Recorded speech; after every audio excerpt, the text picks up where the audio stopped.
Rethink with Umar Javed में welcome. Pakistan के constitution में 27 अमेंडमेंट्स की गई हैं। इनमें से 5 कौन सी ऐसी अमेंडमेंट्स हैं जिन्होंने पाकिस्तान में डेमोक्रेसी को नुकसान पहुंचाया, पार्लिमानी स्पिरिट को नुकसान पहुंचाया, जुडिशरी को, आज़ाद अदलिया को नुकसान पहुंचाया। 5 तरमीम, और दिलचस्प बात यह है कि ये 5 तरमीम, 5 अमेंडमेंट्स जमहूरी दौर में, डेमोक्रेटिक दौर में ही की गई। इसमें हम जनरल ज़िया के दौर में की गई 8th अमेंडमेंट और मुशर्रफ दौर में की गई 17th अमेंडमेंट का जिक्र नहीं कर रहे। हम ऐसी 5 कंट्रोवर्शियल अमेंडमेंट्स का जिक्र करने जा रहे हैं जो जमहूरी दौर में की गई, डेमोक्रेटिक गवर्नमेंट्स की तरफ से की गई।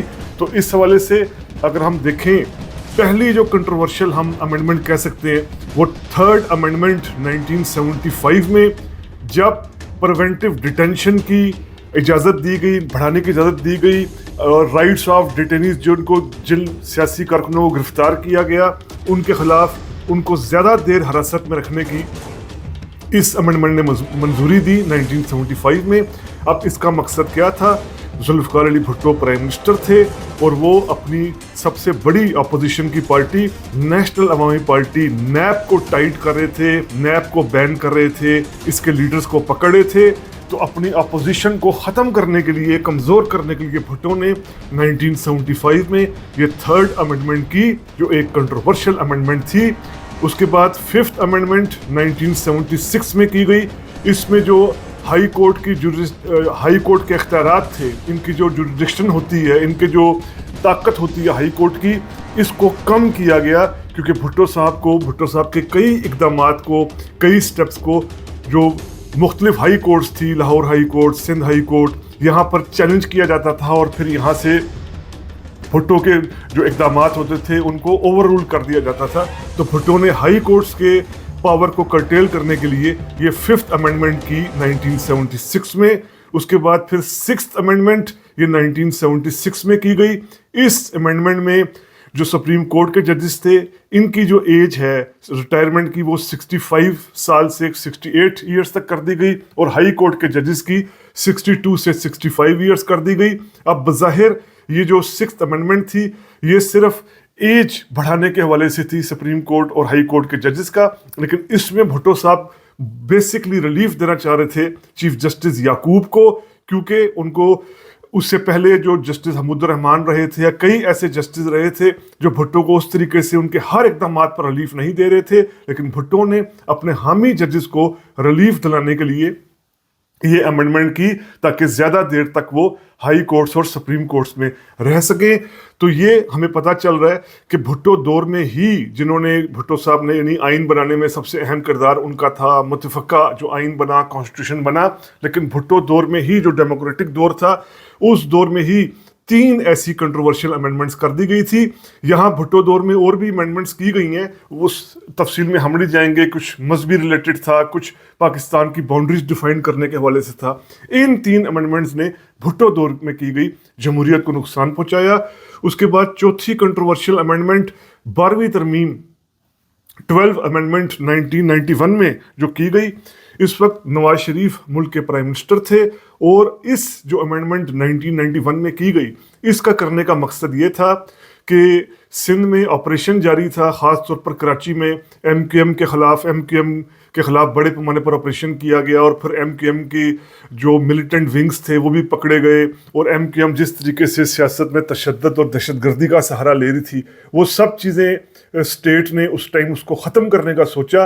तो ये फैसला किया गया 12वीं तरमीम में कि स्पेशल कोर्ट्स बनाई जाएं जो सख्त तरह के इक़दामात होते हैं दहशतगर्दी से रिलेटेड या पुरतशद्दुद, इनको निपटने के लिए ख़ास तरह की कोर्ट्स बनाई जाएं। दिलचस्प बात यह है कि 1991 में नवाज शरीफ ने जब ये 12वीं तरमीम की तो ये की गई थी MQM के ख़िलाफ़, लेकिन नवाज शरीफ को जब मुशर्रफ 1999 में आए अक्टूबर में, उसके बाद नवाज शरीफ को जो हाई जैकिंग केस में सज़ा दी गई, उसमें इसी स्पेशल कोर्ट का सहारा लिया गया, जो स्पेशल कोर्ट नवाज शरीफ ने 12वीं तरमीम के ज़रिए बनवाई थी। 5वीं कंट्रोवर्शियल अमेंडमेंट जो जमहूरी दौर में की गई वो 19th अमेंडमेंट है, 19वीं तरमीम है। ये असल में एक 19वीं तरमीम बारगेन था। बारगेन ये था कि 18वीं तरमीम ने डेमोक्रेट्स ने, पार्लियामेंट ने बहुत ज़्यादा इख्तियारात ले लिए थे, जो बिल्कुल होना भी चाहिए था, जो कॉन्स्टिट्यूशन की स्पिरिट के मुताबिक था। 18 अमेंडमेंट ने सही मायनों में पार्लियामेंट की बालादस्ती बहाल की थी, लेकिन उस वक्त जजेस ने 2011 में इफ्तिखार चौधरी की सरबराही में जुडिशरी के अंदर, अदलिया के अंदर पार्लियामेंट की इस सुप्रीमेसी को मानने से इनकार किया।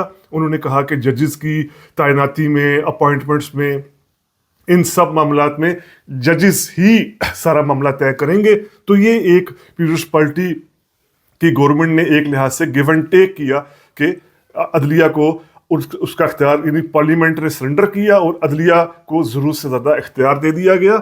तो ये 5 कंट्रोवर्शियल अमेंडमेंट्स हमने आपके सामने पेश की, जिन्होंने पाकिस्तान में जमहूरियत को, अदलिया को, डेमोक्रेसी को शदीद नुकसान पहुंचाया है।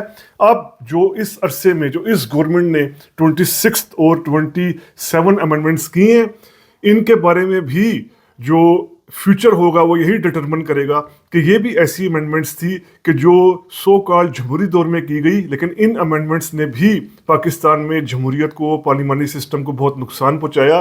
क्योंकि 26 और 27 अमेंडमेंट का, दोनों अमेंडमेंट्स का अगर हम क्रक्स करें या दोनों को हम अगर समझें, तो इनका मकसद यही था कि पार्लियामेंट ने अपनी काफ़ी बालादस्ती एग्जेक्टिव के आगे सरेंडर की और फिर अदलिया के अदारे की आज़ादी को सिरे से ही ख़त्म कर दिया गया।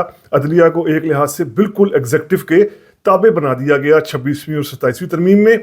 तो ये 5 हमने जो प्रेसिडेंट से एग्जाम्पल्स पेश की, इन्हीं के आगे फिर ये 26वीं और 27वीं भी अगर हम देखें तो ये 7 तरमीम बनती हैं पाकिस्तान में। 27 अमेंडमेंट्स जो की गई, 7 अमेंडमेंट्स ने पाकिस्तान में इस तरह जमहूरियत को नुकसान पहुंचाया। और दिलचस्प बात यह कि ये 7 कंट्रोवर्शियल अमेंडमेंट्स जमहूरी दौर में ही की गई। ख़ास तौर पर अभी जो ये अमेंडमेंट्स की गई हैं, ये तो ख़ुद जो 26वीं और 27वीं, इसमें तो हुकूमत ख़ुद इस निज़ाम को जमहूरियत नहीं, डेमोक्रेसी नहीं, बल्कि हाइब्रिड सिस्टम कहती है। लेकिन भुट्टो दौर के बारे में, यानी 1973 से 1977 तक, यही कहा जाता है, यही एक बिल्कुल सही परसेप्शन भी है कि भुट्टो का दौर सही मायनों में एक डेमोक्रेटिक दौर था। यानी इस दौर में all in all prime minister Bhutto ही थे, ना आर्मी चीफ की पावर थी, ना अदलिया की पावर थी, भुट्टो के पास ही सारी पावर थी जो उन्होंने पार्लियामेंट से ड्राइव की थी।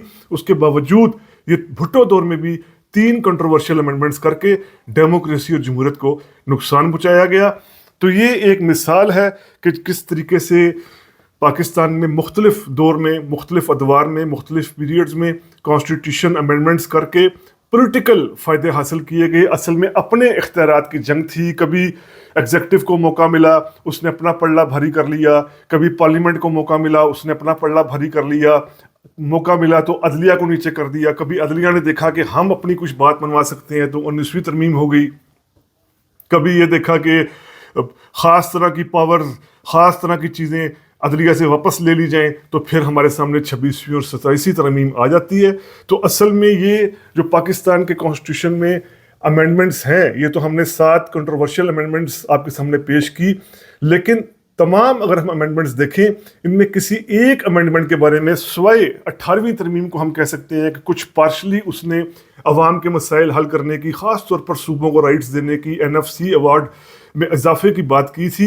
अब वो बात में भला हुआ, अवाम का नहीं हुआ, वो बात दूसरी है। लेकिन 18वीं तरमीम के अलावा बाकी जो भी अमेंडमेंट पाकिस्तान ने कॉन्स्टिट्यूशन में की गई, उसका ताल्लुक मुकम्मल तौर पर उस वक्त की अलीट के धड़े के साथ था। यानी या प्राइम मिनिस्टर अपने आप को मजबूत करना चाह रहे थे, या अदलिया अपने आप को मजबूत करना चाह रही थी, या एस्टेब्लिशमेंट अपने आप को मंजूर करना चाह रही थी, मजबूत करना चाह रही थी।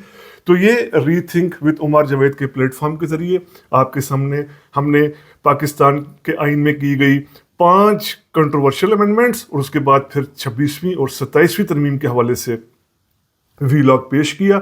उम्मीद करते हैं आपको वीलॉग पसंद आया होगा। अगर आपको वीलॉग पसंद आया है तो काइंडली सब्सक्राइब कीजिए रीथिंक विद उमर जावेद। शुक्रिया।